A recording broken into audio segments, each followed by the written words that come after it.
Hi, I'm Neil O'Reilly from O'Reilly Law. I represent clients throughout New York and New Jersey. This is the third video in a three-part series where we are discussing the basic legal documents that you would need in order to make sure that you can be taken care of if you're not able to speak on your own behalf, or that all of your wishes and intentions would be carried out both during your life and after your passing. As I stated in the prior two videos, it's March 16th of 2020. Right now we're dealing with the coronavirus and the numerous disruptions which it's causing. And I've gotten a number of phone calls from family and friends and potential new clients since last Thursday, so over the last about 5 days, where people are wondering, what is it that I need to make sure that I can be taken care of? And really, most of the calls are about, what do I have to have in place so that if something happens to a relative, that I can take care of them, or that someone can take care of them. So, the first video, we talked about a power of attorney, and that's a document where you nominate someone to take care of your financial or administrative or issues dealing with government agencies. So things dealing with outside of yourself. Second video, we talked about your healthcare proxy and your living will. So healthcare proxy, you're saying you're nominating someone, if you can't make your own medical decisions, someone to take care of your medical decisions. Living will, if you get to a point where you require extraordinary medical care which won't bring you the quality of life which you're used to, what type of treatment will you receive or not receive? So everything dealing with your body. With those three documents, if they're drafted properly, everything that you need for your needs to be taken care of outside of you and also taking care of your body, they're all taken care of during life. Now, this last video, we're going to talk about your last will and testament. This is what happens to your property and potentially, depending on your state, your body after your passing. So let's imagine that during your life you have a power of attorney and they were going to sell your property, and you said, I can't be at the closing, so I want my attorney, in fact, to show up at the closing. That's great. If the day before the closing you pass away, that power of attorney no longer operates. A power of attorney operates until the moment you die. And similarly, your last will and testament, strike that. Your living will and your healthcare proxy operate until you die, but that's obvious because they're dealing with health decisions. But your power of attorney, the moment you die, it's not operational anymore. So how do we know what to do with your assets? How do we know who deals with the government on your behalf? Who deals with insurance claims on your behalf? That's who you nominate in your last will and testament as your executor. So the first reason why you need a will is, whether you like it or not, even if you say, I know everyone knows what I want, so everyone will do what I want to do, what them to do with my property, I don't need a will. That's not true. Even if you don't ever write down what your estate plan is, the government has a plan for your estate. There's a statute in every state that states if someone dies, there's two ways you die. You either die testate, which means you have a will, just a fancy way to say you have a will, or intestate, which means you don't have a will. It's that simple. If you die intestate without a will, the state says what happens with your assets. You may like that plan, you may not like that plan. I'll give you a very clear instance when you wouldn't like that plan. If you're married and you have young children under the age of 18, and you die without a will, a portion of your assets will go to your surviving spouse, and a portion of your assets will go to your minor children. Here's the problem with that. First of all, you may have wanted all your assets to go to your surviving spouse. Since some of the assets go to minor children, in many states, your surviving spouse isn't actually empowered to take care of your children's assets. Once those assets are passing to your children, many states require that your children have a guardian, someone who will show up in court and account to the court every year what assets were there at the start of the year, what assets were what income was generated, and what assets were spent. Every year that has to happen until the children reach the age of majority. So there's a number of things with that. First of all, besides having to go to court to file for administration for your estate, they now have to do a separate action to become the guardian of your children, which costs money and takes time. And then every year have to file an accounting with the court, which costs money and takes time. at a time when you have passed away and your surviving spouse should be properly grieving you and getting on with life and making sure they're taking care of your minor children, they now have these extra steps to take care of, which no matter what, those extra steps, I'm positive, are not something that you want them to do at that point in time. You want them to be able to focus at a time when it's very difficult to focus. They shouldn't have to have this new thing that they have to deal with. The second reason why you would want to have a will where you state what you want rather than have to go through an administration is because in a will, you can state that your executor, you can waive the bond for your executor. If your assets are passing through the court and the court is saying, these are the assets, this is how they should be passed, the court will require a bond, which is essentially an insurance policy to make sure that the person responsible for the assets doesn't steal them from the beneficiaries. In your will, you can waive the bond in most states. In New York and New Jersey, you can waive the bond. Perhaps in your state, you can also. I'm going to bet you can. But in an administration, it's very difficult to waive the bond. I've made applications in times when it was perfectly reasonable to waive it, but the court was constrained to say, I can't waive it. So that's just extra money that's being spent, and particularly if it's all the assets are going from, let's say it's going to you only have surviving brothers and sisters. So it's all going to go to your brothers and sisters. Instead of all of the money going to them, a portion of it goes to pay for a bond, which you probably don't want. So it's just, you can save money by going through having a will that says, let's waive the bond. The next thing to deal with is, in your will, since what you're saying is what you want to have happen to your property, there's two types of bequests.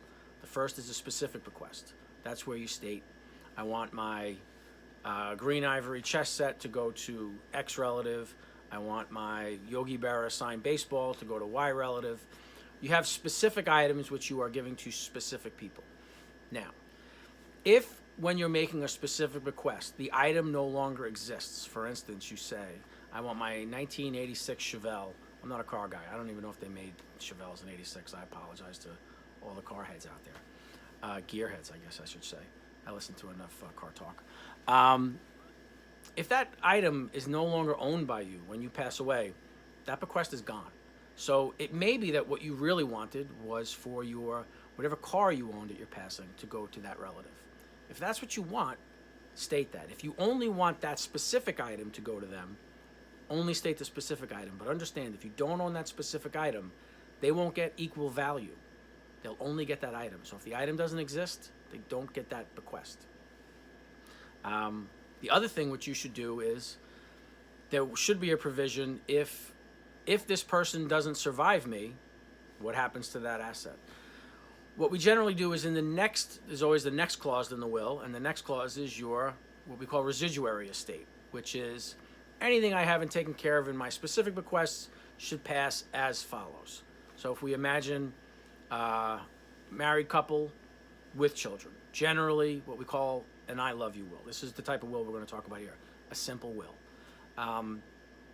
If I die first, it goes to my surviving spouse. And in the surviving spouse's will, or your spouse's will, if they pass away first, everything goes to me. And then at the passing of the second spouse, everything goes to our children to be split equally. Now let's imagine we have a situation where you have 3 children. Unfortunately, one of the children predeceases the second to die spouse. Excuse me. If one of the children predeceases, you have to make a provision to say, if they predecease me and they have children, or if they predecease me, this is where I want their share to go to. Do you want their share to go to their surviving spouse? Do you want their share to go to if they have children? Do you want their share to be split equally among your surviving children? Do you want their share to go to a charity? Say what it is, but always know that when you're speaking to an attorney or when you're thinking about this yourself, well, if that doesn't exist, who does it go to next? And even if you're thinking like, it's going to go to a charity, the charity will always be there. No, I've dealt with 4 or 5 cases where charities have gone out of business and now we have to figure out what to do with this property. So the way to handle that is to say, If there is no surviving heir, then according to the laws of intestacy in my state, again, the laws of intestacy are if you die without a will. So what will happen then is, if we think of the situation where you have 3 children, let's imagine all 3 children predecease you, unfortunately, you have no grandchildren. So then what would happen under the rules of intestacy? It would go back up the chain. So it would go, first it would see, do you have any surviving parents? Do you have, depending on the state, they will find a way for it to get to your heirs somehow. This is why in the movies, when, the third cousin third cousin removed on the mom's side, who lives in Eastern Europe, how do they get a share of the estate? That's how, because the state eventually finds a family member. And if there are no surviving family members, it'll go back to the state.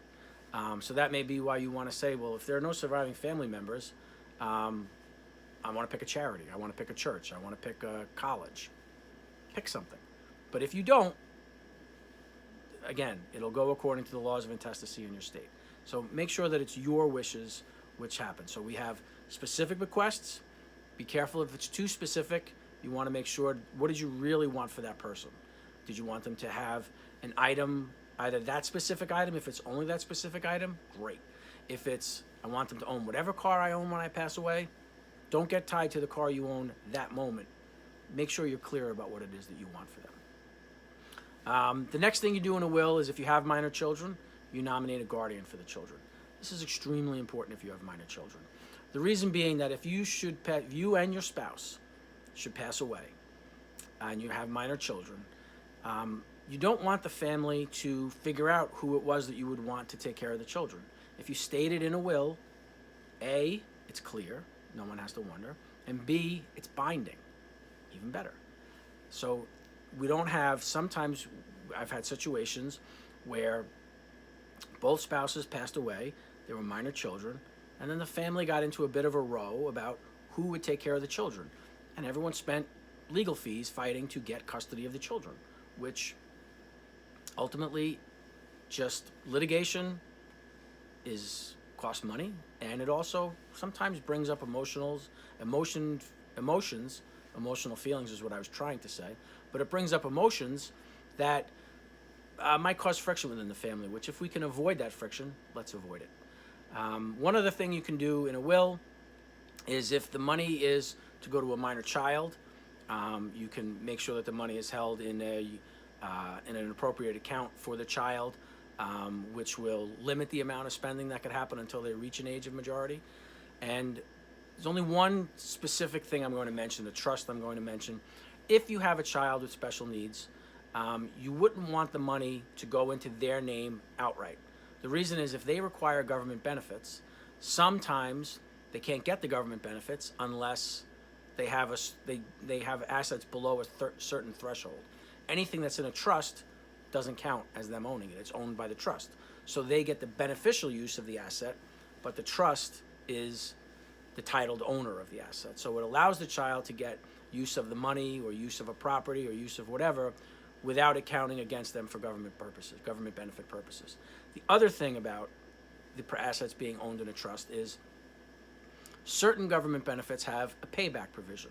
So when that special needs child passes away, if the government program has spent X dollars on the child, if the child has assets when they pass away, there would have to be a payback from the child's estate. If the assets are held in a trust, those assets don't ever count as being in the child's estate, so they will not go to pay back that government program. So what could happen then is, those assets that aren't spent during that child's life you can make a provision for other family members that you want that money to go to, or a charity, or a school, whatever you want. But it doesn't have to go to pay back the government program. So that's really it for a simple will. We're not going to, I know I just talked about a trust, but we're not going to talk about anything about tax planning or any of the more esoteric estate planning tools you can use to save estate taxes. We'll probably do that in future videos, but for now, I just wanted to keep this simple for a very basic estate where we're not doing tax planning. I did mention the special needs trust because we do have a lot of families which are dealing with special needs children, and the need for them to get government programs is extremely important, and also to not have the payback to the estate, to pay back to the estate for the government program so that the assets can go to other family members is also very important to certain families. If you like this video, if you think it's informative, please share it with whomever you know. They can, if they have questions, they can watch it multiple times so that hopefully they can deal with these, really process these issues as many times as they need. Please like the video and hit subscribe. That helps more people get access to the video, because then it will come up for people that this is a video you should perhaps look for. I really appreciate you taking the time to watch this video. I've made 4 videos today, so my throat's a little raw. I apologize for that.